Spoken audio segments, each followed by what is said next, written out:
Hi everyone, this is Board Games and Bourbon. I'm Glenn Flaherty, and right now I want to talk to you about a little game called The Abandons, which markets itself as a labyrinth game, and that it is. It is a labyrinth game, but not really a game. It's not really a puzzle. And to cut to the chase, it's not something I would play again, but I also don't think it's designed for me. So I'll tell you the premise, how it plays in about 30 seconds, and then I'll talk a little bit about what it reminds me of.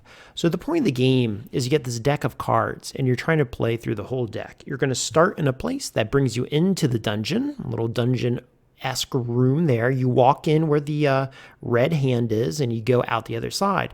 And you can see here there's a little diamond. And what that means is you take there's one diamond, you take one card off the top, and you put it into your labyrinth. You move into this room. Sometimes, like on this card, it'll say one diamond on top. If I go that way, you pull one card. If you go over here, you pull two cards.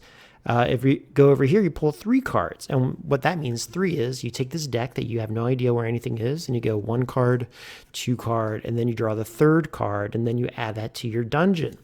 And again, like I said, the point is to get through the entire thing. You might at times run into a dead end, and that means you lost, but you don't know when that's coming up. You might run into a staircase. That lets you either continue on your path if you think you're doing well, or you can wipe everything clean and start over. Again, you don't know what the choice is because you don't know what the cards are, so it doesn't really help. This is like a pitfall, and you have to wipe things out. Again, you don't have any choice. If you pull that, that's what you get. You're going to get this card, and this card here are item cards, and you save this. So if you get this, what this will do is it provides a bomb, okay? And what the bomb does is it will blow a hole, essentially, kind of like in Zelda, and you can keep on going. You're going to have a map so you can rearrange the top cards.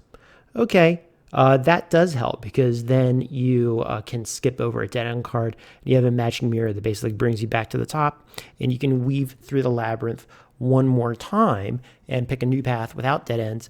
And ultimately, you want to get here, and that is the exit. Now, like I said, when you're playing through it, you have no agency over where you land. You only decide how many cards you go down. So the goal of the game is get through the deck. You're going to pick the higher number of cards because you're just trying to get to the end. It plays in about 10 minutes, and I read on here somewhere, it's a solo game, by the way, and it says that it's for 14 and over, but honestly, it's too simple for 14 and over for a hobby gamer, and that's what I am. I was sent to a hobby game channel. I would say under 12, 5 to 12 is the best age for this. And that's about it, but it's an independent release, and I know a lot of people are enjoying it. I think there's a lot of games out there that kind of share a DNA with it. In particular, there's one called Stowaway 52 Card Ventures game, and in that there's a little bit of a storyline. Again, you're going through the deck of cards and you're just trying to put them together. You find items, you can unlock it. It came out a few years ago.